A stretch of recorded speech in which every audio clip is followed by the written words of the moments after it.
We are surrounded by people trying to force us to do things. Bosses demanding overtime, algorithms forcing content down our throats, and politicians shouting for our attention. And what's our natural reaction?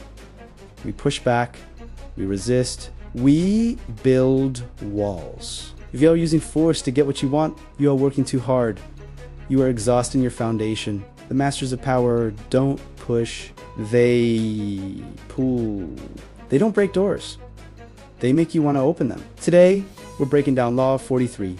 Work on the hearts and minds of others. To stand strong is the foundation here. To influence others, you must first be unshakable yourself. You cannot lead a heart if yours is filled with desperation.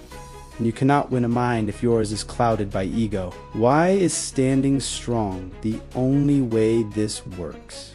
Because seduction requires stability. Weakness is the bully. They use fear. Fear works in the short term, but it creates a debt of resentment. Eventually, the sheep will scatter the moment the shepherd looks away. Strength is the sovereign. You find the individual, emotional hook, the heart, and the logical benefit. The mind. Standing strong means you are so secure in your own position that you can afford to be gentle. You don't need to shout to be heard. You speak to their needs, not your own. When Cyrus the Great wanted to convince the Persians to revolt against the Medes, he didn't give them a speech about duty or honor. He used fluff, the move. First, he made his men work an entire day clearing a field of thorns. They were exhausted, sore, and miserable. The next day, he threw a massive, luxurious feast. The result?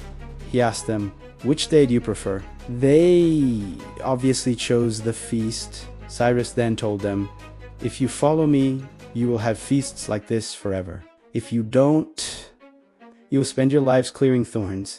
He won their hearts with the feast and their minds with the logical promise of a better life. He stood strong in his vision, and they followed him not because they had to, but because they wanted to. How do you apply this in a digital age where everyone is skeptical? You have to stop selling and start solving.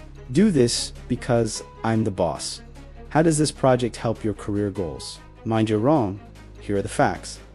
I understand why you feel that way. Let's look at this. Heart demanding loyalty. Demonstrating loyalty first. Find the primary emotion. Is the person you're dealing with motivated by fear, by greed, by a need for recognition? You must win the hearts first. If they don't like or trust you, your logic doesn't matter. Align interests. To win the mind, you must show them how helping you helps them. If there isn't what's in it for me, their mind will eventually wander. The slow burn. Seduction takes time. You are planting seeds, not building a skyscraper. Be patient. Let them think the idea was theirs. This law requires the ultimate form of standing strong. To work on the hearts and minds of others, you have to temporarily set aside your own ego. You have to listen more than you talk. You have to observe their thumbscrews Law 33 and use that information to make them feel understood, not exploited. Standing strong is the realization that true power is voluntary. If people follow you because they fear you, you are a warden. If they follow you because they love your vision and trust your logic, you are a leader. Stop pushing the door. Find the key to their heart and the map to their mind. Stand strong and lead the way. If this series is helping you build a more influential and grounded life in 2026, hit that subscribe button. We are in the final 5 laws, the master level strategies. Next time, we're looking at Law 44.